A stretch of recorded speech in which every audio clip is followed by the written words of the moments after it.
Good morning, broadcasters. 360 Seconds News and Commentary for Broadcast Professionals is on the air. I'm Maria Kholodova from TKT. Let's discuss the latest technological news with our respected experts, Philip Grossman and Ann Seidler. Don't forget to give the program a like.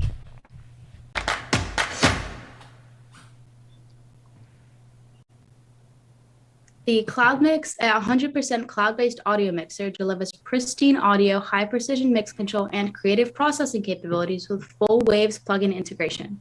Broadcasters and media organizations can now add state-of-the-art audio mixing and processing to their flexible professional cloud-based workflows thanks to Audio Mixer's crystal clear double precision 32-bit flow mixing engine. Mary, can you tell us a little bit more about this? You know, this is interesting because I was curious at first exactly who this was geared towards. It's rather inexpensive, which is great. Looks relatively easy to use. The plugins are phenomenal because you have a series of plugins, but then you can also add others, like the Dugan voice enhancer or auto mixer, I believe it's called. That's something of interest.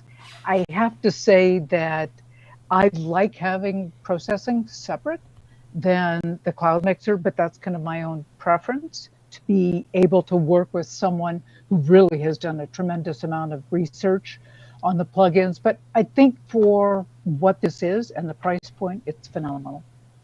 Mm-hmm. And how do you think it helps to enhance live production? You know, it just makes it easier. You could easily buy one of these, I think it's $1,000, and then go into different facilities. So instead of having to physically worry about carrying a mixer around with you, which for all sorts of reasons can cause problems, you can use this. So I think it's an enhancement. I'm not absolutely sure that I think people will replace their consoles with this, but I think it's a nice add-on. It's definitely not for radio broadcasters, in my opinion. Yeah, I think it would be one of the things I'm always interested in on the audio side is you have this giant console. I watch them move sliders with all 10 fingers. It's hard to do that with software. So do you think that's going to inhibit some of the adoption on this, is that they don't have that tactile surface? So this is interesting. We talked to a broadcaster in Canada, and what they told us is there's a real bifurcation with their on-air talent.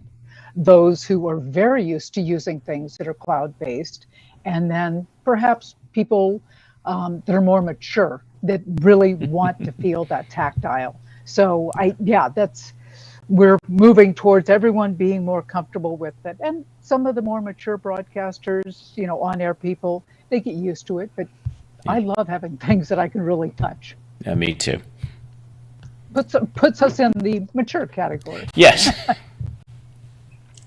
All right, now moving on to NDI. NDI 5.5 is the latest update offering advanced features to support content producers, developers, and manufacturers for even more creative freedom to move video and audio across networks. The new NDI router allows users to route NDI sources as custom input to selected outputs with a simple click. Philip, can you tell us a little bit more about this? Yeah, NDI has been interesting. It started off as a low-cost way of doing things. The quality was decent. You didn't see a lot of adoption in the quote-unquote professional broadcast world. But as we've moved more towards cloud, with the adoption of NDI 5 or the release of NDI 5, where there's finally time code, which was this, I think probably the thing that kept a lot of professional broadcasters from adopting it, is we're so attuned to making sure everything is synchronized. And if there's no time code, I can't synchronize anything. So I think this is just that next step in it. It has a lot of interesting capabilities. It's great as a distribution, and the fact that they now have a router that's tied to it, which is software based. I think you're going to see a lot more adoption, especially in collegiate and school level stuff, and you'll start to see it in some professional arenas as well. Mm-hmm. And can you tell us a little bit more about some of the key changes that come with it? Well, I think that the two are, one is enhanced audio capabilities are in this release. I think that's the primary one, and then the ability to do this routing capability, which is great. So we'll see where it goes. And so, Mary, now to you for audio.